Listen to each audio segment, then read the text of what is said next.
Todos somos viajeros, todos somos transeúntes por la vida.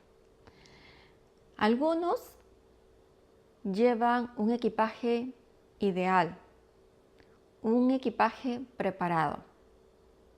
Puede ser que no hay un equipaje perfecto para un viaje que estamos planeando o que hemos idealizado y soñado por mucho tiempo.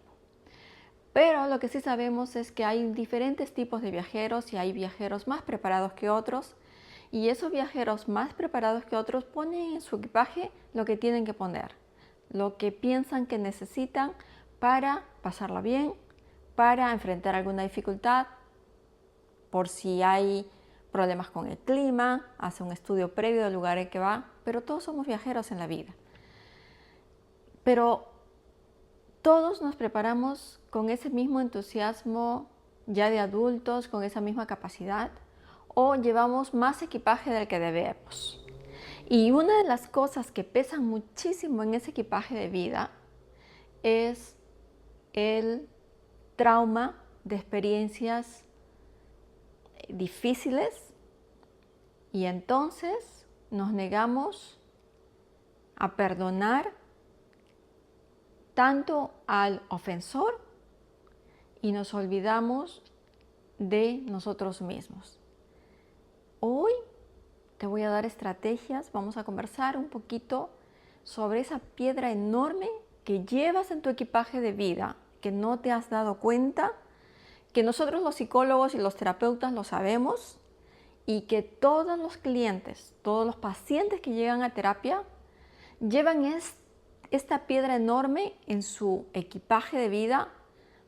Algunos se niegan a dejarla, otros no se dan cuenta que la llevan y otros la descubren en el proceso de terapia. Ahora vas a descubrirla en este proceso de diálogo, en esta conversación, sin la necesidad ahorita imperiosa de un proceso de terapia. Que en uno de los videos te decía que la terapia es uno de los boletos, de los tickets de viaje que sacamos. Es ese viaje interior que la mayoría de personas se pierden. Hoy vamos a hablar sobre qué cosa es eso que llevas en el equipaje y que no te has dado cuenta. Hace algunos días escuché la historia en un canal de YouTube sobre Santana, este músico de origen mexicano tan conocido. Personalmente me encanta esta melodía Europa, que la toca Santana y el Gato Barbieri. Es una melodía sumamente hermosa. Y escuchaba el testimonio de Carlos Santana en esta entrevista que la verdad me dejó sumamente pensativa por varias horas durante el día. Hola, ¿cómo estás? Soy Berta de Melo, psicóloga y coach. Muchísimas gracias por estar acá en mi canal. Mantente en este diálogo, en este tema que estoy segura que te puede tocar. Y si no te toca a ti directamente, comparte este tema con alguien que creas que es importante. No todos tienen los medios financieros para ir a terapia, y aunque ahora hay muchísimos grupos gratuitos en muchas plataformas de terapeutas, estos diálogos, libros también te ayudan. Escuché la historia impactante, la verdad, sumamente impactante, de Carlos Santana.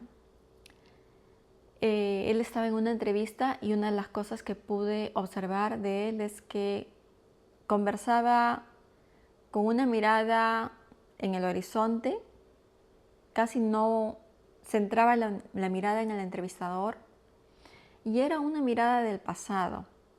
Era una mirada que, sin ser psicólogo, terapeuta o un experto en análisis de la conducta y del cuerpo, de lenguaje del cuerpo, body language, puedes intuir que algo pasa en él. Bueno, podría ser una preocupación, un viaje, una gira, qué sé yo. Pero entonces empezó a tocar el tema de su vida y él dijo que él había sido abusado, había sido víctima de un abuso muy cruel en su adolescencia.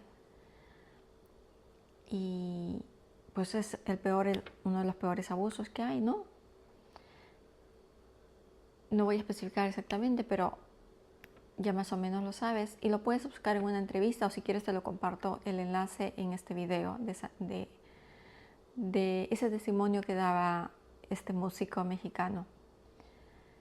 Bueno, este músico de adolescente fue abusado y él dijo que cuando él volvía al pueblo donde él había vivido, a la ciudad donde había vivido, se había encontrado algunas veces con este abusador, esta persona que no sé si era un extraño o un familiar, y que eso todavía le movía muchas cosas, y que él había tomado una decisión, y la decisión era perdonar a este abusador, a este criminal. Y el periodista le preguntaba por qué él había decidido perdonarlo. Y entonces el músico dijo, porque me niego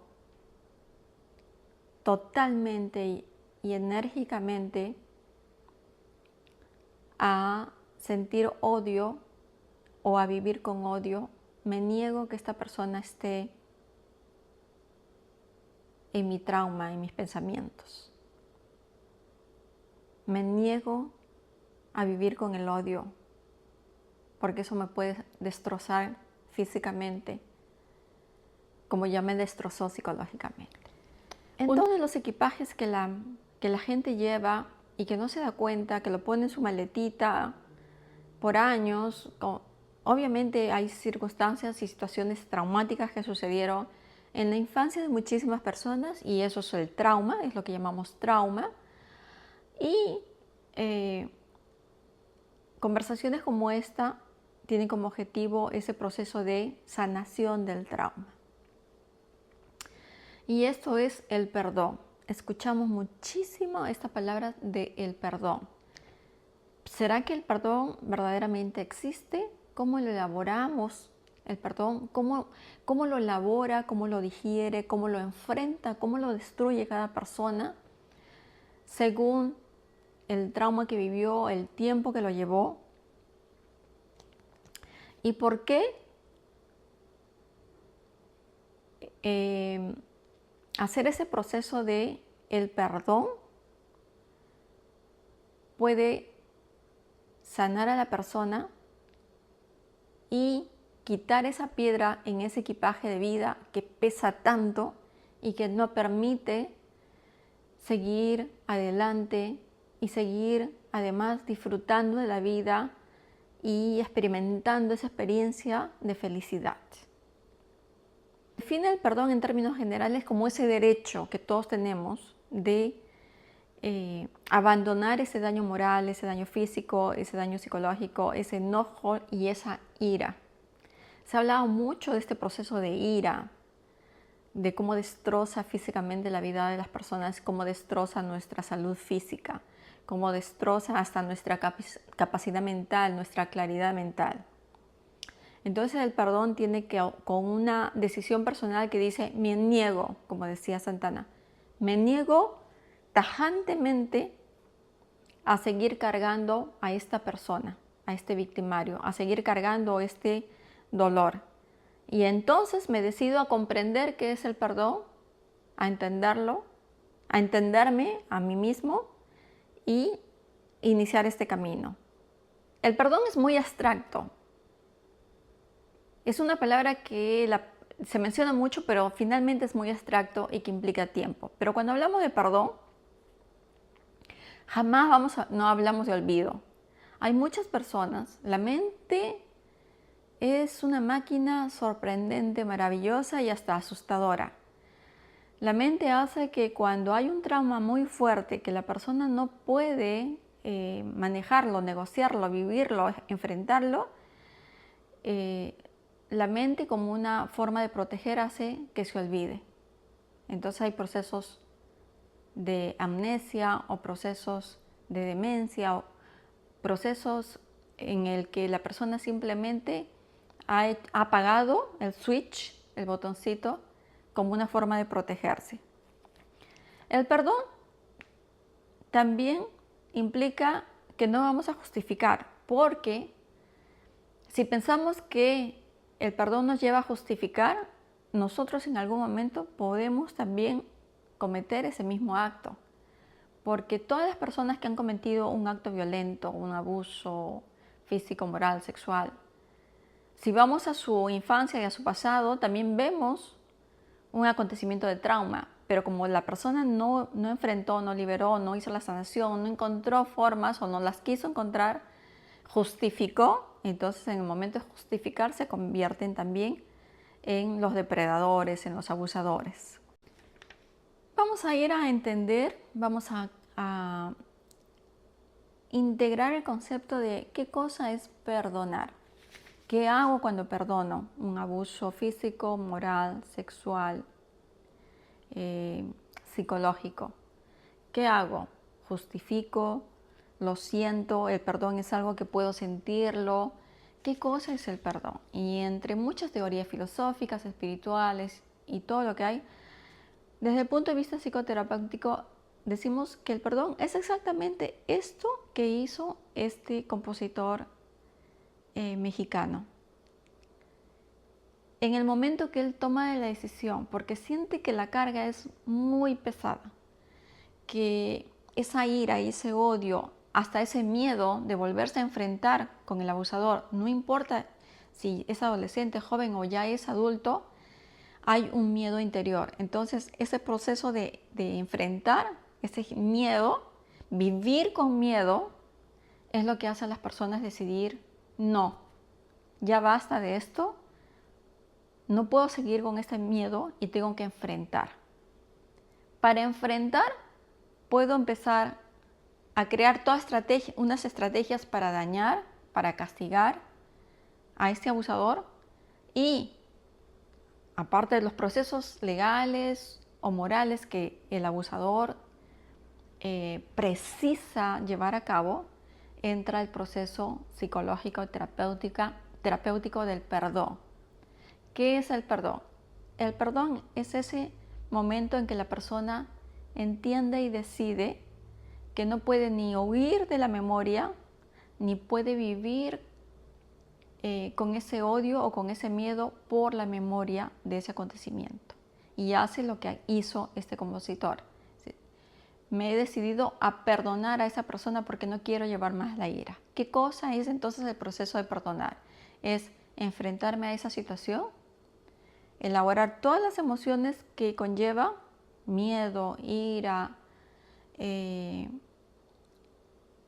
sentirme frágil, sentirme debilitado, sentirme asustado y sacar todas esas emociones en la bandeja, sentir ese espacio de valentía donde voy a conversarlo, voy a hablarlo y hasta voy a escribirlo, porque el proceso de perdón se inicia cuando enfrentamos esa circunstancia traumática. Luego de enfrentar, de tomar esa decisión y enfrentar ese proceso, conversándolo, escribiéndolo, yendo de un terapeuta o conversándolo conmigo mismo, con un sacerdote, entro en ese espacio donde la primera persona a considerar y apreciar soy yo, es decir, la víctima. No me apresuro, no me obligo, no me presiono. No es que tienes que perdonarlo porque es de personas buenas perdonar. No. Me doy el momento, pero sin hacer que ese momento dure años. Hay un psicólogo llamado Kierkegaard que habló mucho sobre el perdón y él entró en el proceso de, después de atender a muchísimas personas con ira por haber sido víctimas, descubrió que en todas había tres fases básicas para iniciar el perdón. El descubrimiento era uno, la decisión y el trabajo. El descubrimiento era el proceso de este músico. Cada vez que voy a la ciudad y sé que me puedo encontrar con él, siento miedo, siento ira. Y me niego ya como hombre adulto a seguir sintiendo ese odio y ese miedo. Descubrir qué es lo que me pasa en este contexto. El segundo paso es decido. decido a que esto ya no va más, que sí es cierto fue en el pasado y fue algo muy duro, algo que me perturbó, algo que llevo hasta este momento, decido hacer algo para eliminarlo. El pasado no puedo cambiarlo, voy a hablar sobre ese momento, voy a sacar todos esos sentimientos y voy a armarme psicológicamente, emocionalmente y físicamente para aprender a protegerme, entender por qué sucedió y cómo puedo hacer para vivir con ello sin que me siga dañando. Y el trabajo es ese proceso de hablar y de enfrentarse, nunca alejarse o negarse. No voy a evadirlo, tampoco voy a propiciar el encuentro, voy a hacer lo que tengo que hacer. Y en ese proceso también es si tengo que denunciar, si tengo que hablar, si tengo que decir, lo hago. Pero voy elaborando poco a poco ese proceso de miedo y de ira. ¿Cómo me doy cuenta que he perdonado? Ese es un proceso largo. La gente piensa que tengo que perdonar solamente porque soy buena católica, buena cristiana o porque soy espiritual. Esa decisión es totalmente personal, pero está basada en algo muy importante. ¿Para qué vas a perdonar? ¿Vas a perdonar para convivir con la otra persona? No. ¿Vas a perdonar para acercarte y socializar con ese abusador, ese criminal? Tampoco. ¿Vas a iniciar el proceso de perdón de la otra y a veces de la víctima también? Porque la víctima empieza a culparse. Yo permanecí en esa casa con ese abusador, o yo no dije nada, o tal vez mi conducta. Y entonces hay el efecto de que la víctima empieza a creerse que es culpable y que merecía eso. Y eso es un punto importante en el proceso del perdón. El perdón primero viene con uno mismo. Nada de lo que yo he hecho o de lo que yo he dicho justifica la acción criminal de la otra persona o el abuso de esa persona, de ese delincuente o de esa persona con trastornos psiquiátricos. Porque definitivamente empezamos también a entender que esa persona, ese abusador, tiene problemas psiquiátricos. Que puede venir de cadenas y cadenas de padres con problemas psiquiátricos y de abuelos con problemas psiquiátricos o de un hermano que fue abusador, pero que eso no justifica. Es que yo soy así porque me hicieron esto y eso definitivamente no es. Tú eres así, abusador, porque decidiste no ir a un proceso de sanación del trauma, sanar tu trauma. Entonces el perdón se inicia primero con la víctima y después el perdón es para un proceso de aligerar ese equipaje. Esa piedra enorme que te decía al inicio que llevas en tu maleta de vida es el odio y el miedo. Esa ira profunda, justificada, por supuesto que sí. Todas las emociones que en ese proceso puedas tener son justificadas, pero que no te sirven a ti y que te están haciendo que tu equipaje, tu maleta de vida, sea muchísimo más pesada de la que mereces tener. Y entonces sacas esa piedra enorme de ira, de odio, de miedo, la sacas cuando inicias ese proceso de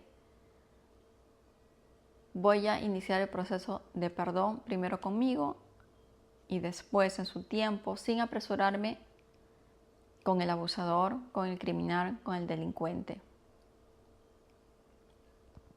Y entonces, uno de los pasos interesantes en ese proceso es que da un poquito de miedo y de fastidio tal vez, porque uno no quiere pensar en el depredador, pero es pensar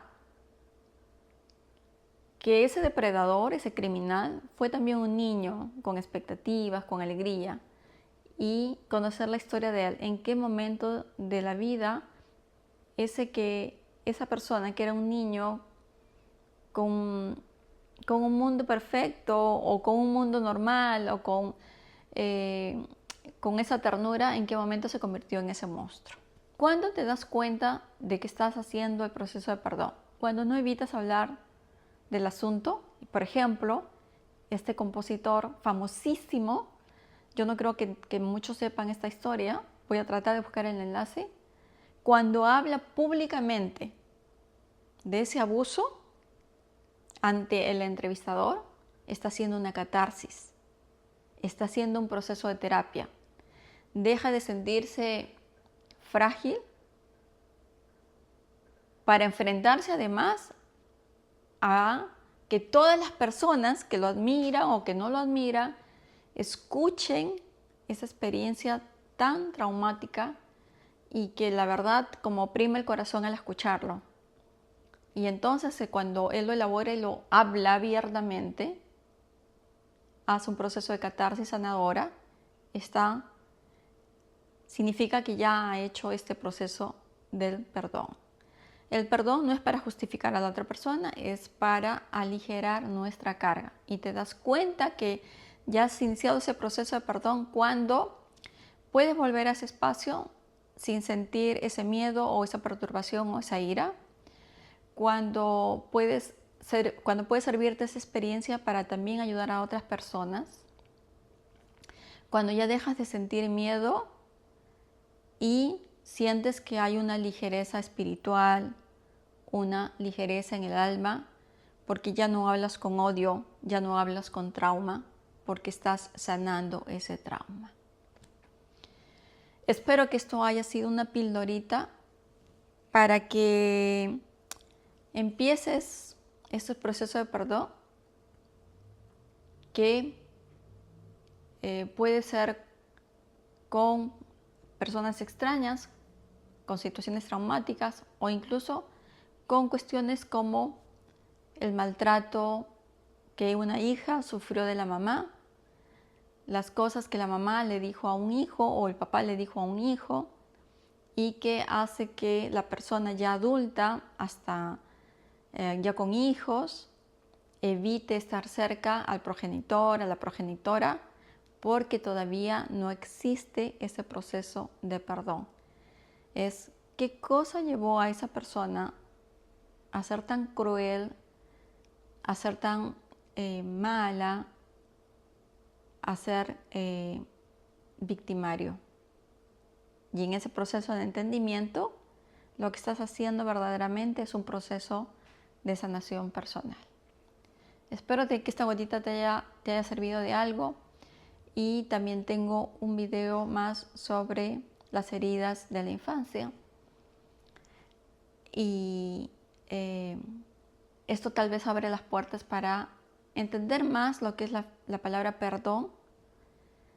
Y no solamente decirla, sino te das cuenta que estás en ese camino cuando ya puedes escuchar hasta hablar de esa persona sin sentir que ese temblor personal y espiritual. Muchísimas gracias, espero que te haya aportado un granito de arena con este tema del perdón. Gracias.